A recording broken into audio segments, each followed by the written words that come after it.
Hey everybody, this is Brad from Johnson Small Engines, better known as the one-handed mechanic. If I can do it, you can too. We have a John Deere D160. I'm going to show you how to operate it. First thing I like to do is show everybody, before you operate your machine, you should definitely check the oil. This is a twin 22 horsepower Briggs & Stratton engine, and this is a very easy one to check. You just pull the dipstick out, wipe it off. You want to be between the two marks right there. You have a full and an add. It's pretty self-explanatory there. This dipstick does have a notch on one side and two notches on the other. So you look at the tube here, you got two notches here and one notch there. You just got to make sure you put it in correctly. If you put it in reverse mode, it may actually bind up and get stuck. And right there, as you can see, if you can see that, it's perfect on the mark. Just make sure you check your oil before you start the machine. And then you want to check your fuel, and the gas gauge is right here. Okay, as you can see, this gas gauge is full. Now, the John Deere D160, it actually has a adjustable gas tank, I guess they call it. Don't be concerned if the gas tank moves around a lot, because how it works is when the tank is full, which this one is, this is spring loaded and it's all the way down right now. So when it gets lighter and lighter, as you can see, the fuel gauge will actually, I'm pulling up on the tank right now, and the fuel gauge will go to low. So as it sits right now, we're full and it goes by the weight. So that's how they do the gas gauge right now. And a lot of people are wondering why this is moving around so much. Just because that's how they have it as far as, you know, checking the fuel. Okay, there's a gas cap, and as you can see, it has a full tank of gas in there. And this is just a click on. Next, we want to do the height lever for the mower deck, which is here. Okay, and you have a couple different notches. Well, you have one to four. I basically just tell everybody, get into your property, put it into a spot where you like it, and cut the grass and see if you like it. So that's your up and down your mower deck.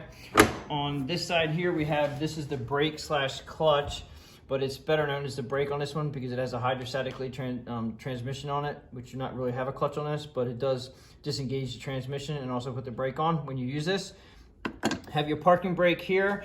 So when you want to lock the parking brake in, you want to push this down, pull this up, let go of your foot, and then it'll lock it in. To disengage it, you push the brake pedal down, push this down, and it disengages it. So just remember, you do have to hold this in before you pick this up to lock in your parking brake, and that's how you lock it in. And also, when you go to start the machine, you do.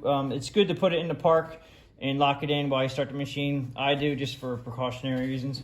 Okay, so you have your throttle here.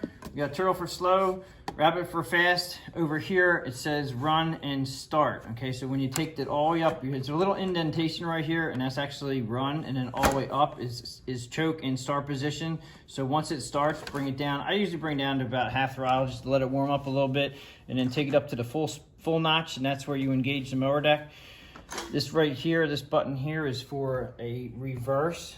You have to use this to cut and reverse. You can cut and reverse, but you have to use this button. We're going to take this outside and show you.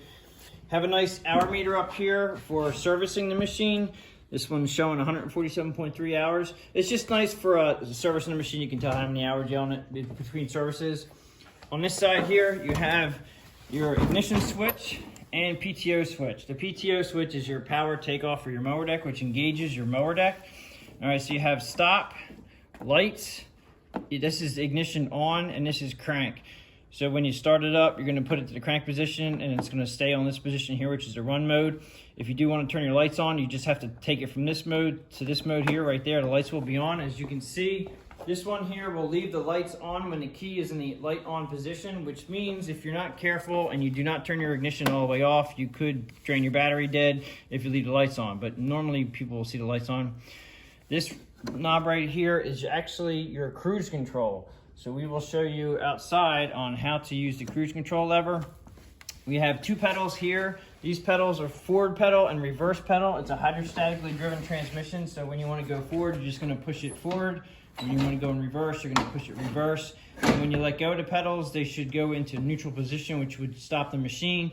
You don't necessarily need to use the brake unless something's wrong with these pedals, or you have hills on your property and you're going up or down a hill. You're probably going to need to use the left side brake pedal.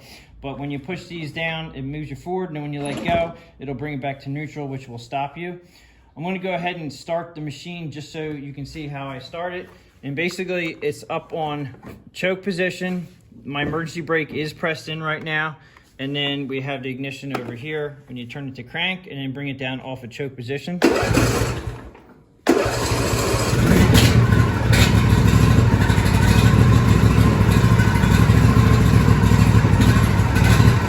Now when you want to move, you're going to have to take your emergency brake off. You want to hit the forward pedal here and the reverse pedal. So we're going to hit it forward, moving.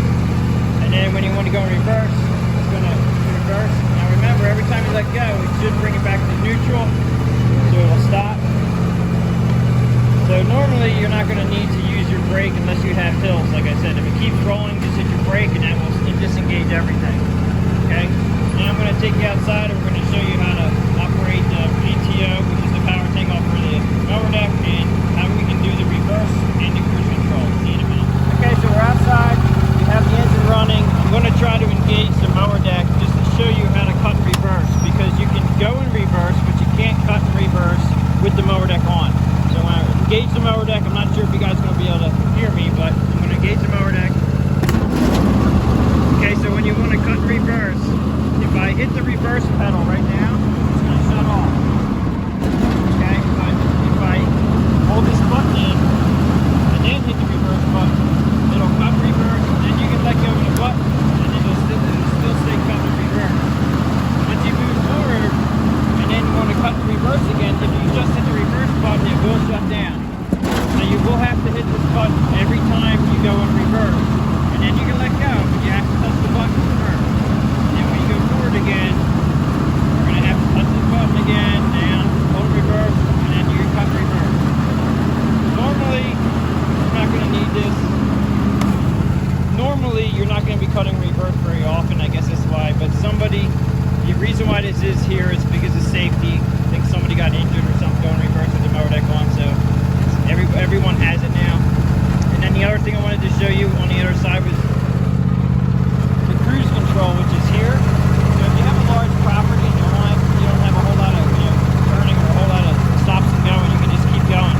I'm going to back up here and then we're going to show.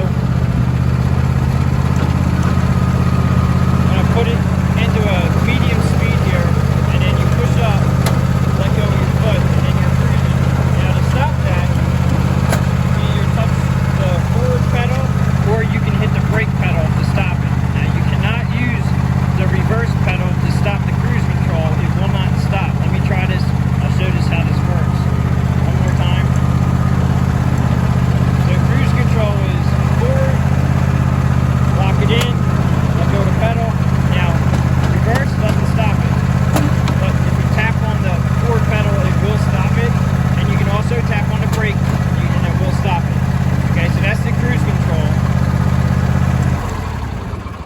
And then the last thing I want to show you guys is, if you ever have to push this tractor for any reason, you have a knob, or this is actually a knob in the back here, and it does show you a little guy pushing it here and on the tractor here. So if you ever need to push this, pull that all the way out. Okay, you have to have your emergency brake in the off position, and you should be able to very easily push this unless you're on a hill. Okay, so that makes it roll real easy. I've had people forget that this bar is out, and then they go to get on a tractor. If you hit the pedals up front, the forward and reverse pedals, they will not operate when this is in the out position. So you wonder why you're not going anywhere. Check to make sure that this is in all the way in, and now your hydrostatic transmission will work correctly. I hope everybody liked this video. Please give it a thumbs up if you did. I appreciate everybody watching my videos. Thanks for watching, and please subscribe.